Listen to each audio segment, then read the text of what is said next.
1. La élite corporativa occidental está claramente envalentonada en el actual contexto de hundimiento económico.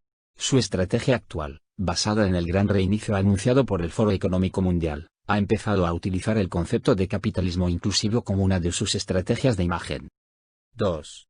A través del gran reinicio se pretende sustituir el fracasado modelo neoliberal por un nuevo modelo en el que las grandes corporaciones acumulen poder económico y político.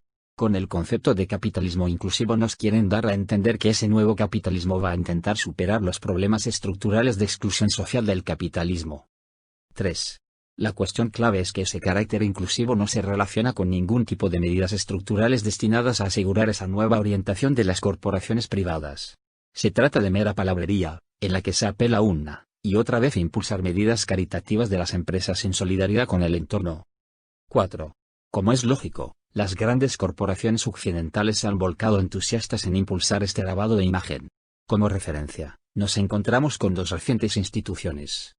A la Coalición por el Capitalismo Inclusivo y B. el Consejo por el Capitalismo Inclusivo con el Vaticano. 5. El que las grandes corporaciones se atrevan a presentarse públicamente como líderes de estos proyectos nos da una idea de la tranquilidad con la que consideran asegurada su cada vez mayor influencia sobre el mundo occidental. 6. Entre las organizaciones que soportan la Coalición por el Capitalismo Inclusivo encontramos a la Fundación Ford A. L. Rothschild. Con esta coalición comparte logo y diseño corporativo el Consejo por el Capitalismo Inclusivo con el Vaticano, entre cuyos responsables encontramos también nombres bien conocidos como Mastercard, Allianz, DuPont, Merck, Visa, Bank of America, Rockefeller, Rothschild o Ford. 7. ¿Es previsible que el capitalismo inclusivo modifique el comportamiento de las grandes corporaciones? En absoluto.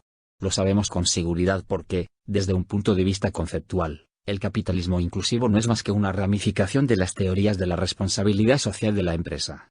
Durante los últimos 50 años estas teorías han dejado meridianamente claro que la búsqueda del beneficio y del poder por parte de los accionistas de control arrasa con cualquier otro objetivo social si el poder de los accionistas no es contrarrestado con otros factores, como son la titularidad pública o cooperativa de las empresas, ya sea parcial o total.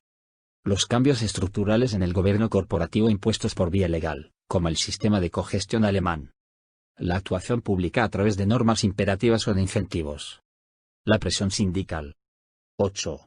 Fuera de este tipo de actuaciones, el capitalismo inclusivo, como la responsabilidad social de la empresa, se convierten en meros instrumentos de publicidad o propaganda. 9. Las grandes corporaciones están haciendo con el poder absoluto en el mundo, diluyendo en el camino el peso de los estados y de los ciudadanos y encaminándonos así hacia una sociedad neofeudal. Una sociedad guiada de forma creciente por los objetivos de beneficio y poder de estas corporaciones y en la que los ciudadanos y su representación tengan cada vez menor peso. En este contexto, el capitalismo inclusivo no es más que una maniobra publicitaria que solo podemos calificar como una verdadera burla de los intereses y objetivos de los ciudadanos y de los trabajadores asalariados que la socialdemocracia defiende.